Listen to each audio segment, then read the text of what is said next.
Shalom Elohim, haleluya, puji nama Tuhan. Semangat pagi Bapak Ibu Saudara yang dikasihi Tuhan kita Yesus Kristus.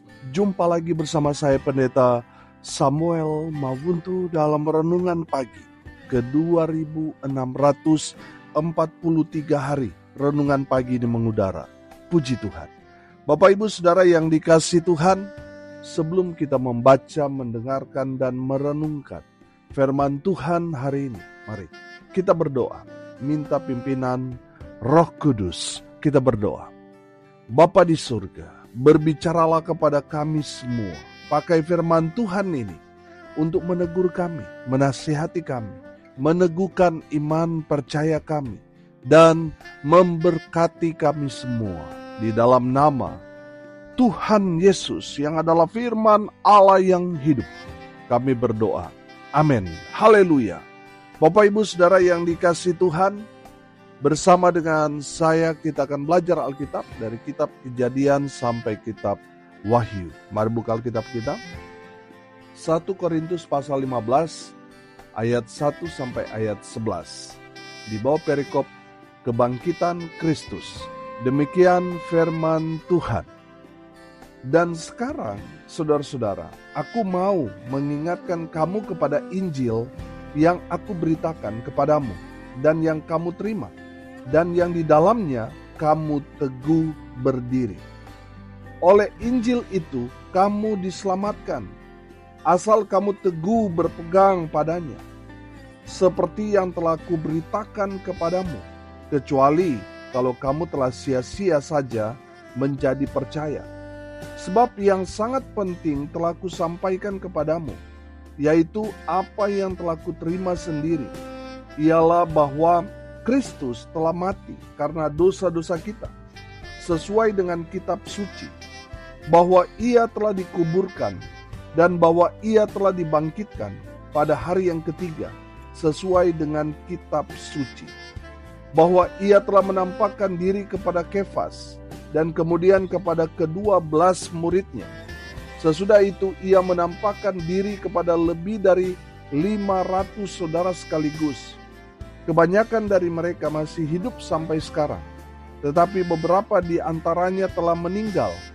Selanjutnya ia menampakkan diri kepada Yakobus, kemudian kepada semua rasul, dan yang paling akhir dari semuanya, ia menampakkan diri juga kepadaku, sama seperti kepada anak yang lahir sebelum waktunya. Karena aku adalah yang paling hina dari semua rasul, bahkan tidak layak disebut rasul, sebab aku telah menganiaya jemaat Allah. Tetapi karena kasih karunia Allah, aku adalah sebagaimana aku ada sekarang. Dan kasih karunia yang dianugerahkannya kepadaku tidak sia-sia, sebaliknya, aku telah bekerja lebih keras daripada mereka semua, tetapi bukannya aku, melainkan kasih karunia Allah yang menyertai aku. Sebab itu, baik aku maupun mereka, demikianlah kami mengajar, dan demikianlah kamu menjadi percaya. Amin. Haleluya. Bapak Ibu Saudara yang diberkati Tuhan, dari firman Tuhan ini kita akan belajar tentang pentingnya Injil dalam kehidupan kita sebagai orang percaya. Amin. Haleluya. Saudara yang dikasihi Tuhan, pertanyaannya, kenapa kita harus memberitakan Injil? Saudara perhatikan ayat 1. Dan sekarang saudara-saudara, aku mau mengingatkan kamu kepada Injil yang aku beritakan kepadamu, dan yang kamu terima, dan yang di dalamnya kamu teguh berdiri. Saudara, kenapa kita harus memberitakan Injil? Karena itu adalah perintah Tuhan. Amin. Kita bisa, saudara, membukanya dalam Amanat Agung, Injil Matius pasal 28 ayat 19 sampai ayat 20, Markus 16 ayat 15. Saudara yang dikasihi Tuhan, alasan Rasul Paulus memberitakan Injil karena ada perintah Tuhan Yesus kepada semua orang percaya untuk pergi beritakan Injil sampai ke ujung bumi. Amin. Jadi kenapa saudara dan saya harus memberitakan kabar baik? Karena itu adalah perintah Tuhan. Saudara yang dikasihi Tuhan, jangan sampai kita hanya taat dalam hal yang lain, tapi dalam ketaatan kita dalam memberitakan Injil, kita tidak kerjakan. Bapak Ibu Saudara yang dikasihi Tuhan, kita mundur dalam 1 Korintus 9 ayat 16 yang pernah juga saya sharingkan dalam renungan ini. Karena jika aku memberitakan Injil, aku tidak mempunyai alasan untuk memegahkan diri, sebab itu adalah keharusan bagiku. Celakalah aku jika aku tidak memberitakan Injil. 1 Korintus 9 ayat 16. Haleluya. Saudara yang dikasihi Tuhan, Rasul Paulus melihat bahwa memberitakan Injil adalah satu keharusan bagi kita semua orang percaya. Amin. Saudara yang dikasihi Tuhan, ketika kita memberitakan kabar baik, itu adalah bentuk ketaatan kita pada Tuhan. Saudara, kita belajar bahwa ketika kita memberitakan kabar baik, Tuhan menyertai kita. Amin. Tuhan menyertai kita dengan apa? Tuhan menyertai kita dengan tanda-tanda heran dan ajaib. Amin. Tuhan menyertai kita. Walaupun mungkin di saat kita memberitakan kabar baik, mungkin kita diusir, mungkin kita mengalami hal-hal yang tidak baik, saudara, bagi pandangan manusia. Tapi sekali lagi, saudara, Tuhan tidak pernah meninggalkan kita. Amin. Mungkin di saat kita memberitakan kabar baik, ada teman kita, sahabat kita mulai meninggalkan kita satu persatu karena kita mulai mengalami penganiayaan dalam tanda kutip. Mungkin kita dijauhi oleh teman-teman kita karena kita gencar, giat memberitakan kabar baik. Satu persatu mulai meninggalkan kita, tapi satu hal saya mau katakan, Tuhan kita tetap setia. Dia setia pada janji-janjinya, bahwa Tuhan berkata Dia menyertai kita sampai pada akhir zaman. Amin. Jadi di saat kita memberitakan kabar baik, saudara tidak sendirian. Tuhan menyertai saudara dan saya. Amin. Haleluya. Saudara, kenapa kita harus memberitakan Injil? Karena itu adalah perintah Tuhan yang harus saudara dan saya kerjakan. Saudara yang dikasihi Tuhan, itulah kehendak Tuhan bagi kita semua orang percaya. Kita taat pada perintah Tuhan. Tuhan senang. Amin. Saudara punya anak, saudara memberi perintah kepada anak saudara untuk kerjakan ini dan itu. Di saat saudara kembali ke rumah saudara, saudara mendapati anak saudara mengerjakan apa yang saudara perintahkan. Saya mau tanya, saudara senang gak? Sudah pasti saudara senang. Dan sebagai rewardnya, sudah pasti saudara akan memberikan hadiah untuk anak saudara yang sudah mengerjakan apa yang menjadi perintah saudara. Amin. Terlebih lagi Tuhan kita, ada upah yang sangat besar yang Tuhan sudah sediakan buat saudara dan saya. Makanya saudara yang dikasihi Tuhan, mari kerjakan amanat agung, beritakan Injil. Orang-orang yang sudah kita sampaikan Injil lalu mereka menerima, atau mungkin ada yang menolak, sudah tidak masalah. Yang penting tugas saudara dan saya beritakan Injil. Dan itu adalah piala-piala kita. Amin. Jiwa-jiwa itu adalah piala-piala kita nanti. Haleluya. Bapak Ibu Saudara yang dikasihi Tuhan, mari kita taat pada perintah Tuhan. Kerjakan amanat agung. Beritakan Injil. Tuhan sudah dekat. Haleluya. Saudara, pertanyaan yang kedua, apa urgensinya Injil untuk kita? Apa hal yang sangat mendesak bagi kita untuk kita memberitakan Injil? Sudah perhatikan ayat 2. Oleh Injil itu kamu apa? Kamu diselamatkan. Amin. Saudara yang dikasihi Tuhan, urgensinya bagi kita, Injil itu menyelamatkan orang-orang yang percaya pada pemberitaan Injil. Amin. Saudara yang dikasihi Tuhan, kalau kita melihat Roma 1 ayat 16 berkata begini, sebab aku mempunyai keyakinan yang kokoh dalam Injil, karena Injil adalah kekuatan Allah yang menyelamatkan setiap orang yang percaya. Pertama-tama orang Yahudi, tetapi juga orang Yunani. Haleluya. Bapak Ibu Saudara yang diberkati Tuhan, dari kebenaran firman Tuhan ini kita dapat melihat bahwa Injil adalah kekuatan Allah yang menyelamatkan orang-orang yang percaya kepada pemberitaan Injil. Mereka diselamatkan. Amin. Haleluya. Saudara dan saya yang percaya pada pemberitaan Injil, sudah pasti kita diselamatkan. Haleluya. Kita yang percaya, kita diselamatkan. Mereka yang tidak percaya, mereka dihukum. Mereka dibinasakan. Saudara yang dikasihi Tuhan, untuk menentukan kita selamat atau tidak selamat, ya tentunya selama kita masih hidup di dunia ini. Keputusan kita yang kita ambil selama kita hidup itu menentukan surga dan neraka. Bapak Ibu Saudara, ambil keputusan untuk percaya pada Injil Kerajaan Allah, percaya kepada Yesus Kristus Tuhan. Saudara pasti selamat, bukan mudah-mudahan, bukan semoga, tapi pasti selamat. Amin. Haleluya. Saudara yang dikasihi Tuhan, untuk kehidupan yang kekal abadi, saudara, itu bicara satu kepastian. Hanya Yesus yang pasti. Saudara percaya Injil, percaya Yesus Kristus, saudara pasti selamat. Amin. Semua orang pasti mau selamat. Dan saya mau bilang saudara, tidak ada keselamatan di luar Yesus. Keselamatan hanya ada pada pemberitaan Injil. Hanya ada pada Yesus Kristus Tuhan.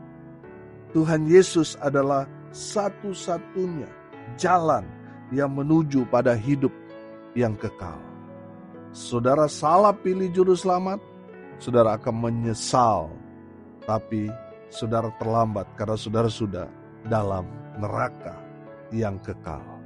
Bapak Ibu Saudara, ambil keputusan untuk percaya kepada Yesus Kristus Tuhan. Maka saudara ada di jalan yang benar yang menuju pada hidup yang kekal.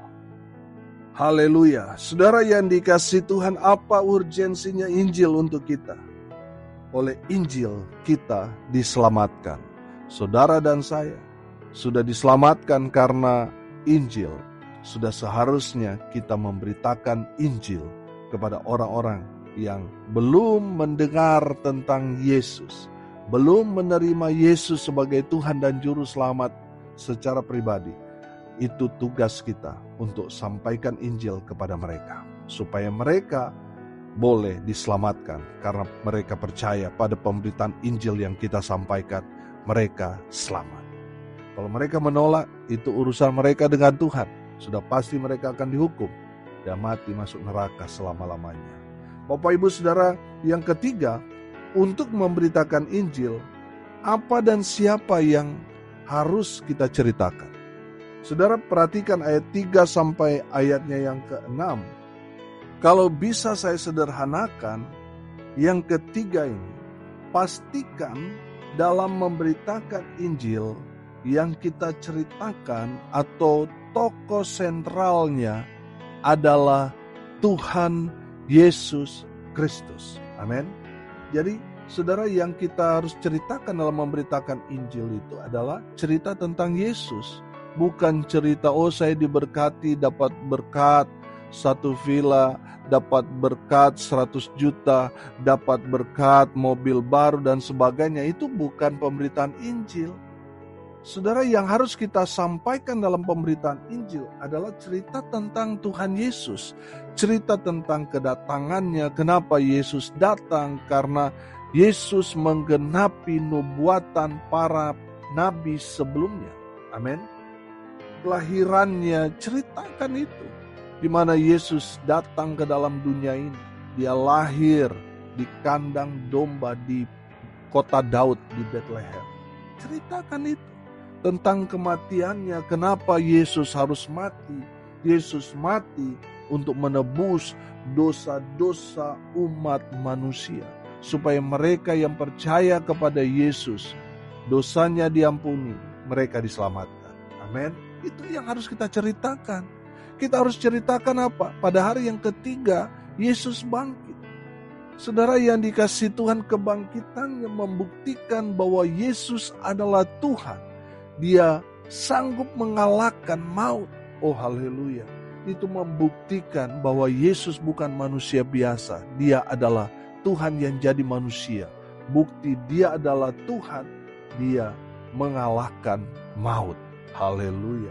Saudara, itu yang harus kita ceritakan. Banyak tokoh-tokoh agama ngaku Tuhan, tapi dia mati, dia gak bangkit-bangkit sampai sekarang. Saudara, yang dikasih Tuhan hanya satu tokoh yang luar biasa, yang sangat fenomenal, yaitu Yesus Kristus, yang kuburnya kosong sampai sekarang.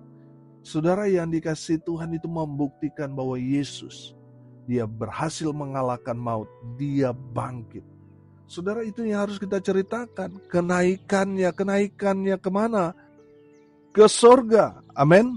Ngapain Tuhan Yesus ke sorga? Dia menyediakan tempat buat kita semua orang-orang yang percaya kepada pemberitaan Injil, kepada Yesus Kristus. Tempat kita di sorga. Amin. Haleluya. Saudara, janji Tuhan apa? Dia akan datang kembali untuk menjemput kita semua yang percaya kepada pemberitaan Injil. Kita diselamatkan, kita akan hidup dalam kekekalan. Itulah Injil yang harus saudara dan saya sampaikan kepada semua orang. Amin. Saudara yang dikasihi Tuhan, memberitakan kabar baik, memberitakan Injil, itu menceritakan apa yang terjadi kepada Yesus. Kedatangannya, kelahirannya, kematiannya, kebangkitannya, kenaikannya, dan dia akan datang kembali. Ceritakan itu kepada orang-orang yang kita jumpai, supaya mereka mendapat pengharapan iman pada Yesus Kristus, mereka percaya, mereka diselamatkan. Amin. Haleluya. Yang keempat, terakhir, dampak Injil pada seseorang. Saudara dapat melihat ayat 8 sampai ayat 11. Menceritakan tentang Paulus, di mana dia seorang rasul. Dia merasa diri dia sebenarnya tidak layak. Dia merasa rasul yang paling hina karena dia menganiaya jemaat Allah. Tetapi oleh karena kasih karunia Allah, sebagaimana Paulus ada, itu semua karena kasih karunia Allah. Saudara, saya menangkap di sini dampak Injil pada seseorang yang menerima pemberitaan Injil itu. Hidupnya pasti diubahkan, berubah dan menghasilkan buah. Amin. Haleluya. Saudara yang dikasihi Tuhan, Injillah yang mengubah Rasul Paulus yang tadinya hidup dalam kegelapan, hidup dalam dosa. Ketika dia berjumpa dengan Yesus, dia menerima Yesus sebagai juru selamat secara pribadi, hidupnya diubahkan. Amin. Yang tadinya gelap, sekarang hidup dalam terang kasih Kristus. Haleluya. Saudara yang dikasihi Tuhan, perhatikan. Paulus sebelum dia bertobat, dia sangat-sangat benci pada orang-orang Kristen pada saat itu. Makanya dia kejar, dia cari, dia aniaya, dia bunuh. Karena saking bencinya kepada pengikut-pengikut Kristus. Tapi saudara lihat dampak Injil pada Rasul Paulus. Dari benci berubah jadi cinta. Amin. Haleluya. Bapak Ibu Saudara yang dikasihi Tuhan, kita doakan orang-orang yang benci pada pengikut-pengikut Kristus, orang-orang percaya, supaya mereka mengalami sama seperti yang dialami oleh Paulus. Mereka yang benci pada orang-orang percaya, biarlah mereka berubah jadi cinta kepada Tuhan dan kepada sesama orang-orang percaya. Amin. Haleluya. Kita doakan mereka yang benci supaya seperti Paulus dipakai Tuhan dengan luar biasa. Haleluya. Bapak Ibu Saudara, saya percaya dampak Injil pada seseorang pasti dampaknya luar biasa. Amin. Berbeda dengan orang yang menolak Injil. Kehidupan mereka terjerumus dalam kegelapan. Makanya saudara lihat, orang kalau dia menolak Injil, suram. Kehidupannya jauh daripada damai sejahtera. Tapi orang yang percaya pada Injil, menerima Yesus sebagai Tuhan, hidupnya diubahkan. Yang tadinya benci, sekarang cinta. Amin. Yang dulunya saudara jahat, sekarang baik.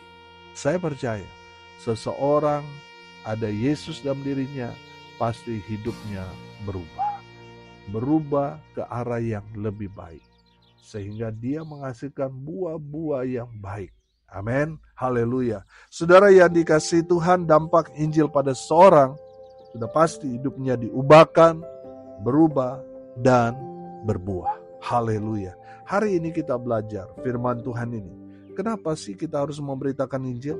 Karena itu adalah perintah Tuhan. Itu amanat agung dari Tuhan Yesus buat kita semua orang percaya. Yang kedua, apa urgensi Injil untuk kita? Saudara, oleh Injil, kita yang percaya kita diselamatkan. Yang ketiga, untuk memberitakan Injil, apa yang harus kita ceritakan? Ceritakan tentang Yesus. Yang keempat, kita belajar dampak Injil pada seorang, hidupnya diubahkan, berubah, dan berbuah. Amin. Mari kita berdoa. Terima kasih Bapa di surga, sudah berbicara kepada kami semua, sudah memberkati kami dengan kebenaran firman. Berkati semua pendengar dimanapun mereka berada. Tuhan memberkati hidup mereka, rumah tangga mereka diberkati. Rumah tangga yang saat ini sedang bergumul, hancur, Tuhan pulihkan. Tuhan satukan kembali mereka di dalam ikatan pernikahan mereka yang kudus, sampai maut memisahkan. Hamba berdoa mereka yang saat ini sedang goncang ekonominya, Tuhan kuatkan. Tuhan memberikan mereka berkat, sehingga mereka kuat dalam pengharapan iman. Hamba berdoa mereka yang saat ini sedang sakit, Tuhan Yesus jamah. Sembuhkan mereka oleh bilur-bilur darah Yesus Kristus Tuhan. Darah Yesus menyembuhkan. Di dalam nama Tuhan Yesus, mereka yang berduka cita diberikan penghiburan dari Tuhan Yesus Kristus.